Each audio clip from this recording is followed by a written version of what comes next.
Hello everyone, my name is Pawan Tiwari और आप सभी का स्वागत है मेरे YouTube channel maths by Pawan Tiwari में। तो देखिए, कल हम लोगों ने डे 1 एसएससी सीएचएसएल 2019 के रिवीजन क्लासेस जो अभी चल रही हैं, जैसे आप प्रैक्टिस क्लास भी बोल सकते हो, प्रीवियस ईयर के क्वेश्चंस क्लास भी बोल सकते हो, आप कुछ भी बोल सकते हो।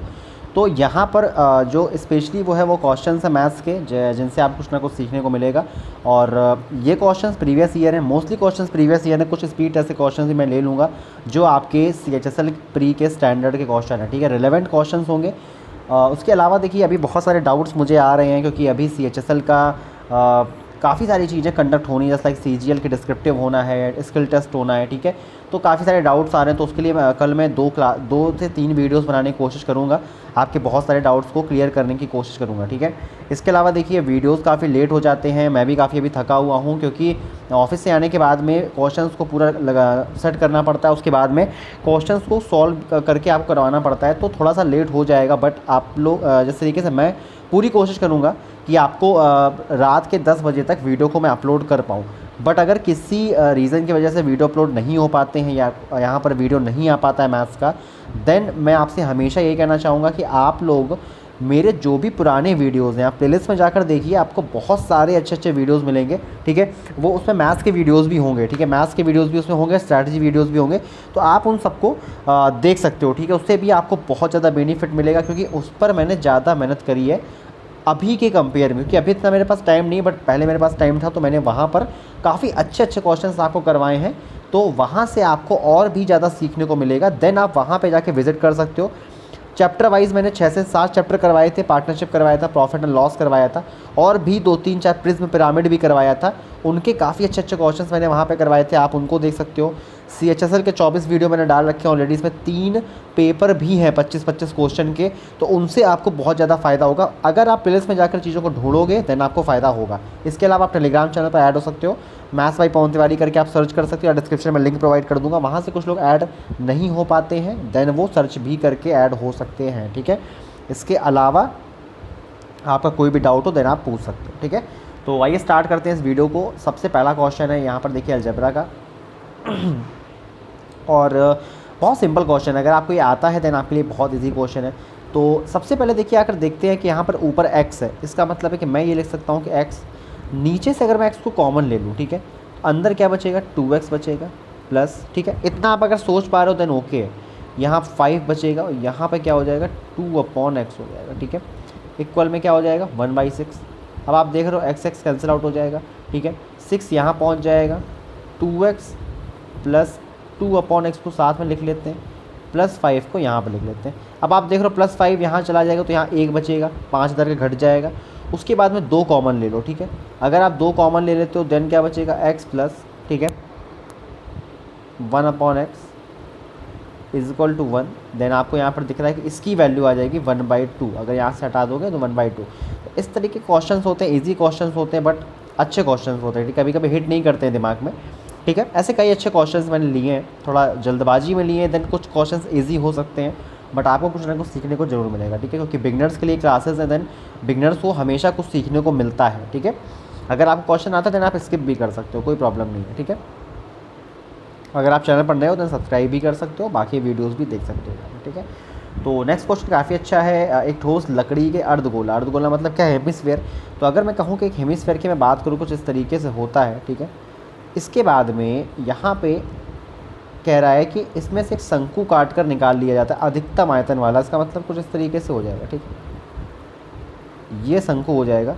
आपको पता है अगर हेमिस्फेयर की रेडियस r होगी देन यहाँ पर जो कोण होने वाला है, जो कोण इसके अंदर बनने वाला है वो भी, उसका रेडियस भी r होगा, और जो कोण की हाइट होगी, जो हाइट आपको कोण की दिख रही है ये भी r होगी, ठीक है। तो इस तरीके का छोटा सा इमेजिनेशन आप कर सकते हो, ठीक है। अब कह रहा है इस प्रक्रिया में अवशेष बची लकड़ी, ठीक है, इंग्लिश में भी आप पढ़ सकते हो, the remaining material is what % of the volume of the original hemisphere. आपको पता है कि रिमेनिंग क्या बचेगा, अगर मैं इस कोण को निकाल लेता हूँ, इसका मतलब है कि इस हेमिस्फीयर के वॉल्यूम में से, हेमिस्फीयर का वॉल्यूम ये होता है, ठीक है, 2/3 πr³, इसमें से क्या घटा दोगे, इस कोण का वॉल्यूम। तो कोण का वॉल्यूम आपको पता है 1/3 πr², क्योंकि r का r रहेगा क्योंकि रेडियस सेम है, h भी यहाँ पर r है, ठीक है। तो सिंपल समझ में आ गया। तो जब आप इस हेमिस्फेयर के वॉल्यूम में से कोन का जो वॉल्यूम है उसको घटा दोगे तो शेष वाला निकल आएगा। कह रहा है कि बाकी का कितना प्रतिशत है, तो बाकी कितना है 2/3 पाई आर क्यूब, ठीक है, 2/3 पाई आर क्यूब इंटू 100। अब आपको यहाँ पे सॉल्व नहीं करना है कि ये और ये सेम है, इसका मतलब 2/3 में से 1/3 घटेगा तो 1/3 बचेगा, ठीक है। बाकी पाई आर क्यूब और पाई आर क्यूब कैंसिल आउट हो जाएगा, इसका मतलब आपका बचेगा ऊपर 1/3 और नीचे 2/3, ठीक है, इंटू 100। अब इससे ज़्यादा पेन चलाने की ज़रूरत नहीं है आपको, 3 से 3 कैंसिल आउट, 1/2 50% होता है, देन 50% इस क्वेश्चन का राइट आंसर है, ठीक है। तो इस तरीके के क्वेश्चंस कुछ आते हैं जो इजी हैं, अच्छे क्वेश्चंस हैं। बाकी 10 दिन में जितना मैथ्स में करवा पाऊँगा मैं करवाने की कोशिश करूँगा। और हमेशा मैं बार बार बोल रहा हूँ कि बहुत सारे अच्छे वीडियोस मैंने ऑलरेडी प्लेस में डाल रखे हैं, देन आप वो जाकर देख सकते हो अगर आप और ज़्यादा सीखना चाहते हो तो, ठीक है। ये क्वेश्चन भी काफ़ी प्यारा है। Find the area of a circle circumscribing a triangle ABC, ठीक है। आपको पता है कोई भी ट्रायंगल हो, ABC कोई भी आपका ट्रायंगल है, ठीक है। आपसे कह रहा है कि BC जो है वो 48 है, इसका मतलब मैं कह सकता हूँ कि ये X ये Y और मान लेते हैं इसको Z मान लेते हैं, ठीक है, कोई दिक्कत नहीं है। BAC आपसे बोल रहा है BAC आपसे बोल रहा है 30 डिग्री है, ठीक है। अब आपको पता है कि आपसे बोल रहा है कि सरकम सर्किल, इस ट्रायंगल का सरकम सर्किल का आपको क्या निकालना है, एरिया निकालना है, ठीक है। एरिया कब निकाल पाओगे सरकम सर्किल का, जब आपको रेडियस पता होगा। सरकम रेडियस जो कैपिटल R से हम लोग डिनोट करते हैं उसका फॉर्मूला क्या होता है, XYZ। यहाँ पर XYZ क्या, ट्रायंगल की साइड्स होती हैं, XYZ/4 डेल्टा। डेल्टा मतलब क्या होता है, यहाँ पे एरिया होता है, 4 इंटू एरिया, ठीक है, एरिया ऑफ दिस ट्रायंगल। अब आपको यहाँ पे क्या करना है, XYZ को ऐसा ही रखा रहने दो, ठीक है, 4 इंटू, ठीक है। ट्रायंगल का एरिया कई तरीके से आप निकाल सकते हो, जैसे मान लीजिए समकोण त्रिभुज है, than half base into height करके निकाल लेते हो। अगर मान लीजिए यहाँ पर एंगल बीच का थीटा दिया होता है तो एक तरीका और होता है, क्या होता है, हाफ, ठीक है, XY, ये देख रहे हैं XY और इनके बीच का ये जो एंगल है sin 30। एक्चुअली में देखिए समकोण त्रिभुज में भी यही आप करते हो, ठीक है, बट आपको वहाँ पे sin 90 रखना होता है और वो 1 बन जाता है, देन आपको समझ में नहीं आता है। बट जो इसका जनरल फार्मूला वो यही है 1/2 AB sin थीटा, ठीक है। sin थीटा मतलब दो साइड्स के बीच का जो एंगल बन रहा है उसको साइन के साथ में आपको लेना होता है, ठीक है। अब आपको यहाँ समझना है, देखिए क्या ये आ गया आपका 2, ठीक है, XY से XY आपको कैंसिल आउट हो गया, ठीक है। आपका यहाँ से sin 30 1/2 आ जाएगा, देन इससे ये 2 कट जाएगा, ठीक है। उसके बाद में आपका केवल Z बच रहा है, ठीक है, जिसकी वैल्यू कितनी है √48, ठीक है, मैं सही हूँ, ठीक है। XY Z आपका क्या था √48, इसका मतलब है कि R आपका क्या आ गया, सरकम रेडियस आपकी √48 निकल के आ गई, ठीक है। तो ये क्वेश्चन जब भी आता है अगर आपको पहले से पता है कि ऐसे लगता है देन आप कर पाओगे, अदरवाइज़ आपसे गलत होने के चांसेस बहुत ज़्यादा है। दैट इज़ वाई ये क्वेश्चन काफ़ी अच्छा है, ठीक है। सरकम रेडियस पता चल के आपको पता है कि पाई आर स्क्वायर एरिया होता है सरकम किसी भी सरकम सर्किल का, ठीक है। तो पाई आर स्क्वायर, आर मतलब 48, देन 48 पाई इस क्वेश्चन का राइट आंसर, ठीक है। तो उम्मीद करता हूँ आपको ये क्वेश्चन समझ में आया होगा। इसी तरीके से इन रेडियस का फार्मूला भी होता है R = δ/S, ये होता है सेमी पेरीमीटर, ठीक है। तो ये आपको समझ में आ गया होगा, ठीक है। उसके अलावा अगर आपको एक कॉन्सेप्ट और समझना है तो मैंने कल ही बताया था कि अगर आपको इसमें कभी भी समकोण त्रिभुज में कैपिटल R पूछा जाता है, देन वो कर्ण का आधा होता है, ठीक है, कर्ण का आधा होता है ये सरकम रेडियस। और जो इन रेडियस होता है, इन रेडियस जो होता है वो अगर ये मैं x मान लूँ, ये y मान लूँ, ये z मान लूँ, तो आप कह सकते हो x + y माइनस का z/2, ठीक है। तो इतना आपको समझ में आ गया, ठीक है। ये कॉन्सेप्ट छोटे छोटे और ठीक है, तो इतना आपको समझ में आ गया होगा, ठीक है। नेक्स्ट क्वेश्चन पे मूव करते हैं। विवेक एक निश्चित काम को 14 दिनों में पूरा कर सकता है, ठीक है, ठीक है। तो विवेक की तुलना में विशाल, देखिए जब एक ही साथ विवेक और विशाल हो जाए देन आप थोड़ा सा लिख लो कि विवेक और विशाल, ठीक है। तो इस तरीके से आप इसको डिनोट कर सकते हो, नहीं तो आप कंफ्यूज हो सकते हो। तो विवेक की तुलना में विशाल जो है 75% अधिक कुशल। देखिए अधिक वर्ड का मतलब क्या होता है कि 75% को आप लिख सकते हो 3/4। तो अगर विशाल अधिक कुशल है इसका मतलब है कि विवेक अगर 4 है देन ये 3 और अधिक कुशल है, इसका मतलब है कि ये 7 है। अगर ये एफिशिएंसी का रेशियो है देन मैं कह सकता हूँ कि डेज़ का रेशियो क्या होता है, इसका उल्टा होता है एफिशिएंसी का, देन ये 7 तो ये 4 होगा, ठीक है।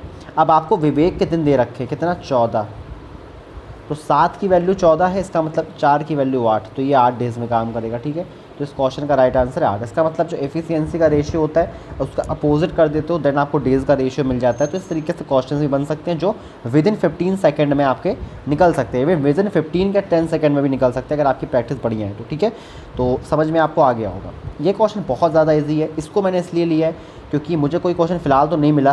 तो ये क्वेश्चन देखिए आपके जो सबसे ज़्यादा आते हैं वो वॉल्यूम पे आते हैं। ठीक है, ये मैंने केवल एरिया पे ले लिया, तो ये 2D फिगर का है, नहीं तो ये 3D फिगर पे आता है, देन आपको थोड़ा सा प्रॉब्लम क्रिएट करता है। जस्ट लाइक आपसे बोलेगा आयतन में आपकी रेडियस 40% बढ़ गई और आपकी जो हाइट है वो 20% डिक्रीज़ हो गई। ठीक है, और वॉल्यूम में क्या चेंजमेंट हुआ, देन देखिए वॉल्यूम में क्या होता है कि r² h होता है। ठीक है, अगर कोन की बात करें तब भी होगा, अगर हम सिलेंडर की बात करें तब भी होगा। तो वहाँ पे क्या करते हैं कि 40% को आप लोग क्या लिख सकते हो, 2/5। ठीक है, इसका मतलब अगर ये बढ़ा है 40% बढ़ा है, देन ये 2 बार बढ़ेगा। क्यों, क्योंकि यहाँ पे r² है, तो 5 से 7 और 5 से 7 हो जाएगा। ठीक है, उसके बाद में h आपको सिंगल दिख रहा है, देन 20% डाउन हो रहा है, 20% को आप 1/5 लिख सकते हो। मतलब अगर यहाँ 5 देन यहाँ 4 हो रहा है। ठीक है, तो 5 5 5 125 और 7 7 49 और गुणे 4, इसका मतलब 196। तो ये आपका चेंजमेंट हो रहा है 125 से लेकर 196। ठीक है, तो वॉल्यूम में इस तरीके से चेंजमेंट होता है। कभी कभी ये उल्टा भी पूछ दिया जाता है कि मान लीजिए रेडियस में इतना चेंजमेंट है, वॉल्यूम में इतना चेंजमेंट है, देन हाइट में क्या चेंजमेंट होगा। तो इस तरीके क्वेश्चंस आते हैं, प्रैक्टिस आप कर सकते हो। मुझे क्वेश्चंस मिलेंगे देन मैं भी 1-2 क्वेश्चन ऐसे करवा दूंगा जिसमें उल्टा पूछा जाता है। लाइक वॉल्यूम में चेंजमेंट दिया होगा, हाइट में चेंजमेंट दिया होगा और आपसे कहेंगे रेडियस में क्या चेंजमेंट हुआ।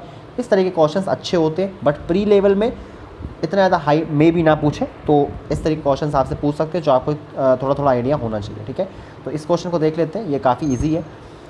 लंबाई में 40% देन 5 से 7 हो जाएगा। ठीक है, और 20% घटा दिया मतलब 5 से 4 हो जाएगा। इसका मतलब 7 चौको 28, 55 25, चेंजमेंट आपको 3 का दिख रहा है 25 से × 100। ठीक है, 25 चौको 100, 4 3 12, तो 12 का आपको चेंजमेंट दिख रहा है। ठीक है, तो इस तरीके का मैंने आपको एक आइडिया भी दे दिया कि इस तरीके के क्वेश्चन पेपर में आ सकते हैं। किस्त का एक क्वेश्चन मैंने ले लिया है क्योंकि किस्त के क्वेश्चंस आते रहते हैं। कई लोग अपने बुक्स में क्या होता है कि कोई तरीका 1+1/x वाला दिया होता है जो कि बहुत ही गंदा तरीका है, उससे आपको नहीं करना है। ठीक है, कई बुक्स या प्रीवियस ईयर बुक्स में वो तरीका अभी भी चल रहा है। ठीक है, उन्होंने अभी तक चेंज नहीं किया है, कई लोगों को पता होगा जो मैं करने जा रहा हूँ। ठीक है, 15% आपको दिया है, देन 5 3 15 और 20, 3/20, मतलब आपका पहले साल का 20 से 23 हो गया। दूसरे साल का जो होता है वो 400 से 529 स्क्वायर कर देते हैं। ठीक है, किस्त जो होती है वो बराबर होती है, तो यहाँ पर ये जो निकल के आती है वो किस्त होती है, तो हमें बराबर करनी है। देन हम 23 का मल्टीप्लाई ऊपर कर देंगे दोनों तरफ, 23 का यहाँ करेंगे तो 23 का यहाँ भी करेंगे, तो 23 का मल्टीप्लाई करने पे यहाँ हमको मिल जाएगा 460। ठीक है, 460 और 400 को हम क्या करते हैं, ऐड कर देते हैं, तो आ जाता है 860। ठीक है, 529 हमारी एक किस्त है, एक किस्त हमारी जो है वो 529 की है, बट हमारा मूलधन जो है, जो हमने पूरा का पूरा पैसा लिया है कर्ज के रूप में, वो ये 860 है। ठीक है, तो आपको ये बात याद रखनी है, अगर ये 3 बार जाता है देन हम तीसरे टर्म में जाके स्टेप में क्यूब कर देंगे। ठीक है, इस तरीके से क्वेश्चन चलता है।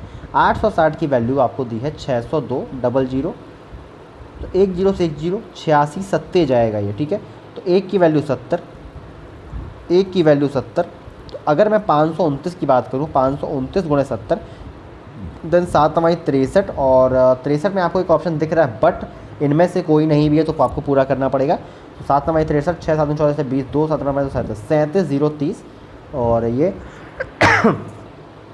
ऑप्शन नंबर 20 क्वेश्चन का राइट आंसर। ठीक है, उम्मीद करता हूँ आपको समझ में आया होगा। नेक्स्ट क्वेश्चन मूव करते हैं, और ये भी अच्छा क्वेश्चन है। ठीक है, कुछ अलग क्वेश्चन है ये। ए ने 10% लाभ पर बी को एक वस्तु बेची, तो मैं ए और बी को लिख लेता हूँ। तो ए को मान लीजिए 100 रुपये की कोई वस्तु थी, उसने क्या किया, बी को 110 में बेच दी। 10% बहुत ईजी है समझना आपके लिए। 10% प्रॉफिट मतलब 10 रुपये, इसका मतलब 100 की चीज़ थी और 110 में उसको बेच दी। ठीक है, कितना प्रॉफिट हुआ, ए को प्रॉफिट अगर मैं दूँ तो 10 रुपये का प्रॉफिट हो गया ए को। अब कह रहा है कि बी ने 10% की हानि पर ए को वापस कर दी वो वस्तु। इसका मतलब है कि 10% की हानि पर इसने वापस कर दी, तो इसने इसे 99 में बेच दी होगी। भाई इसका 10% कितना होगा, 11, इसका मतलब इसने 99 में वापस कर दी। अब आप खुद सोचिए कि कोई वस्तु आपको 99 में मिल गई जो 100 की आपने खरीदी थी, इसका मतलब कि आपको 1 रुपये प्रॉफिट यहाँ पे और हो गया। ठीक है, तो ये यहाँ पे एक अच्छा कॉन्सेप्ट है कि 10 रुपये तो आपने पहले कमा लिए, फिर अगले इंसान ने आपको फिर से वो वस्तु वापस कर दी 1 रुपये कम में। इसका मतलब है कि 100 की चीज़ आपको फिर से 99 में वापस मिल गई। इसका मतलब है कि आपको 1 रुपये का प्रॉफिट और हो गया। तो एक ये 10 ये टोटल 11 रुपये का प्रॉफिट आपको हो गया।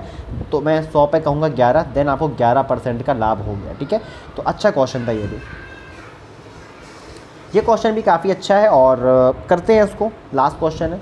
ठीक है, क्योंकि मैंने 8 क्वेश्चन लिए हैं केवल, बाकी का क्वेश्चन कल करने की कोशिश करेंगे। बाकी देखिए इतना मैं जितना मैं कर पा रहा हूँ मैक्सिमम मैं इतना ही कर पाऊँगा, क्योंकि इससे ज़्यादा एफर्ट मैं नहीं डाल सकता हूँ अपने बिजी शेड्यूल की वजह से। बाकी आप लोगों को और मैथ्स के मेरे वीडियोस देखने, देन मैंने काफ़ी मेहनत कर रखी है पीछे, तो आप जाके प्लेलिस्ट में प्लीज़ जाके वहाँ पे वीडियोस को देखिए।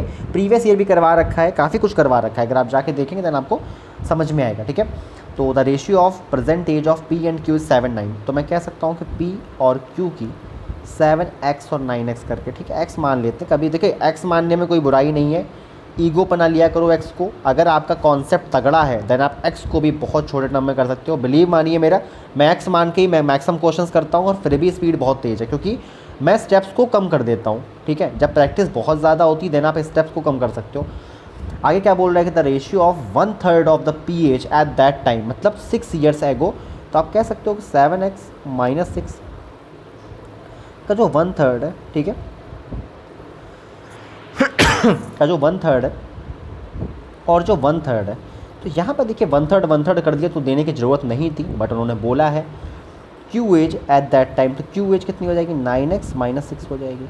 यहाँ पर देखिए 1/3 के 2/3 कर सकते तो सवाल थोड़ा और अच्छा हो जाता, बट ठीक है कोई नहीं, 1/2 रेशियो में। ठीक है, तो ये तो कैंसिल ही आउट हो जाएगा। 2 का मल्टीप्लाई मार दो तो 14x - 12 बराबर 9x - 6। आप यहाँ से कह सकते हो कि 5x और 6 मतलब 6/5 आ जाएगा x की वैल्यू। ठीक है, अब जैसे x की वैल्यू 6/5 आई तो मैं क्या कह सकता हूँ, p क्या बन जाएगा, p बन जाएगा आपका 42/5। ठीक है, ये क्या बन जाएगा आपका बन जाएगा 54/5। ठीक है, अब आपसे क्या कह रहा है कि 6 साल बाद का रेशियो क्या होगा इनका। तो अगर मैं कहूँ कि 42/5 + 6, ठीक है, समझिएगा थोड़ा सा, बाकी 54/5 + 6 ये आपसे पूछा जा रहा है एक्चुअली में। ठीक है, तो करते हैं इसको। ठीक है, तो 5 × 30 तो 40 30 72/5। तो मैं कहाँ लिख दूँ इसको, यहाँ पर लिख देता हूँ कि 72/5 और 5 × 30 50 30 84/5। ठीक है, तो 5 से 5 ये 12 × 72 12 7 84 6/7 इस क्वेश्चन का राइट आंसर। तो काफ़ी अच्छे क्वेश्चंस होते हैं। पेन जब आप पेपर में चलाते हो देन बहुत स्पीड में आपका पेन चलना चाहिए, क्योंकि आपकी प्रैक्टिस बढ़िया होती है। यहाँ मैं फिंगर से कर रहा हूँ देन थोड़ा स्लो हो जाता है, पर ठीक है, ओके है। और करते हैं, कल कुछ अच्छे और वीडियोस लेकर आता हूँ मैं। कल मैक्सिमम कोशिश मैं कर रहा हूँ कि मैक्सिमम टू मैक्सिमम आपको वीडियोस में प्रोवाइड कर पाऊँ। ठीक है, तो आज के वीडियो में इतना ही। बाकी डे 3 कल होगा, कल कुछ और बेसिक कॉन्सेप्ट को देखेंगे और कल एप्पल के टैब में भी थोड़ा सेटिंग को मैं सीखूंगा, क्योंकि कल संडे है। देन मैं कोशिश करूँगा कुछ और सेटिंग को मैं सीख पाऊँ। तो आज की वीडियो में इतना ही, मिलते हैं नेक्स्ट वीडियो में। Thank you so much watching this video. Bye bye, take care, have a good day.